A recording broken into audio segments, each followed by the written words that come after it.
Hello and welcome to Dragonboat Dynasty, a podcast where I share my experience in building, coaching, and scaling a Dragonboat team.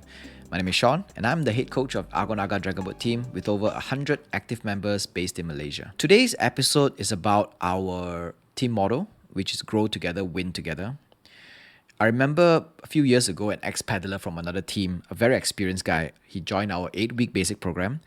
I will explain in the next episode what the 8-week basic program is all about, but the gist of it is we have kind of like an introductory to Dragonboat program that spans 8 weeks before you join the team. And by week 2, he was already complaining about how inexperienced our steerers were and how dangerous it was to not have an experienced steerer, how badly our team was managed as well. A couple of years later, or maybe even next year actually, there was another ex-coach of another sport who also joined our basic program. He too complained about how inexperienced our coaches were and how differently he would have done it if he was the coach and things like that. Safe to say, both of them did not stay long to graduate the basic program. The reason why these coaches and steerers in basic programs are so inexperienced is because we provide a platform for everyone to learn and to take up new roles, and we groom them to be leaders of the future of the team. This comes to our team chair and motto, which is Grow Together, Win Together. Grow Together means every member gets a chance to learn a new skill, whether it's to drum, to steer, to be a coordinator, to coach, to mentor, to do operational work, and many more.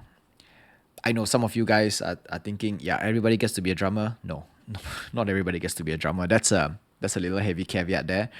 There are certain requirements that you have to fulfill in order to be a drummer. Well, you can't be too heavy. Just an apple is an apple, right? You can't be too heavy, else the boat will be tipping downwards. But everything else, yeah, you can do that. And we want to create a team that applies the first principles at any decision-making process instead of just looking at SOPs. So what first principles means is that when they are faced with a challenge, they ask the question, what can I do, right? What can I logically do that will have the best outcome for everybody and it will benefit my team? Instead of, if there is no SOP, nothing gets done. We are not a team of SOPs. We are a team of teaching people how to be leaders. And this team model actually came about in our first ever season along with our team cheer. The captain at the time had a dream to actually grow the sport beyond just our team, which means that we would eventually reach out to other corporates and to other universities and schools to introduce Dragonboat to everyone else. The hope is that we want to have as many teams as possible. We want the sport to be very vibrant and competitive. And we thought we would come back to it and make tweaks and everything to it the next season. Like maybe the next batch comes in, if they find that the team cheer and the team model is not suited or can be better, then we will decide to do something, make some improvements to it. But because it spoke so well to what we wanted to be and how we believe the team should grow, we kept it until today. So 7 years on and we are still using the same cheer and the same team model. So let's go back to these two individuals who complained that our systems were not good and our coaches and steerers were not good. To be fair, we actually have ample safety measures to protect the paddlers from harm.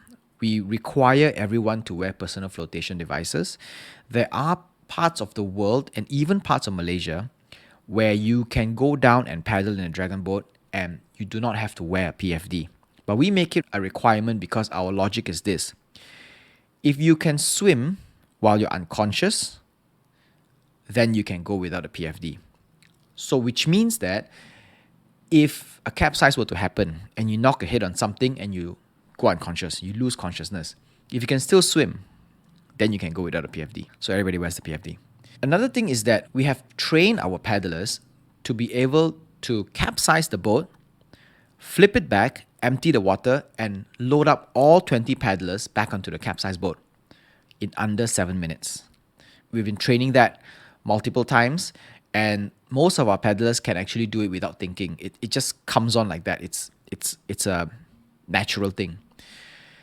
And the other thing also is that our lake is actually a man-made lake, so it's pretty safe. So we are, all in all, the risks are minimized. So even if we put an inexperienced steerer, things would still be okay. We place grow together before win together because we believe winning can only be achieved with growth. And growing means making mistakes. It means learning from them. It means sharing them with others and lifting each other up. And we cannot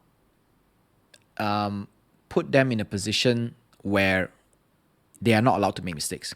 They are allowed to make mistakes. I guess in a controlled manner, mistakes are allowed and actually encouraged. Because if we don't make mistakes, how are we supposed to grow? And if we don't grow, how are we supposed to pass on our learnings to other people? And how are we supposed to, lift each other up and to be better versions of ourselves? So that is the setting that we put in our team, which is why sometimes when people come in and then they see all these steerers who can't even turn properly or can't keep a straight line, and they say, these guys are bad, they're not good at what they do. It's not that. We have bloody good steerers and we have bloody good coaches. It's just that everybody needs to learn and start from somewhere.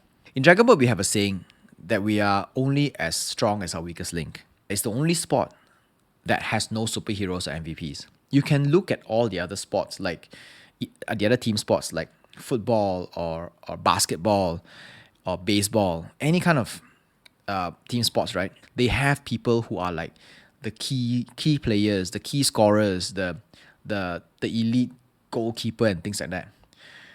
But Dragonboat is different.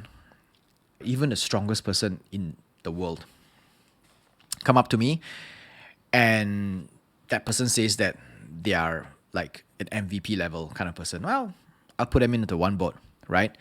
And I'll put them against 10 of my weakest paddlers. That person will never be able to win 10 of my weakest paddlers. It just can't be done. So no MVPs. No matter how good you are, you can't do it. You can't do anything alone. So in order to win, we need to lift others up to be stronger and better than us. Because if we step on them to be good, they will go into the same boat as you are, and you will end up having to pull their weight. You set the standard of how strong it should be, make them stronger than you. That's how the boat will glide. That is the reason why we've kept the motto of grow together, win together for the whole of 7 years. And I guess it will continue to stay until such time when we become something else. Okay, that's all for this episode of Dragonboat Dynasty. You can catch all episodes of this podcast on YouTube, Spotify, and soon even more platforms. I will let you guys know when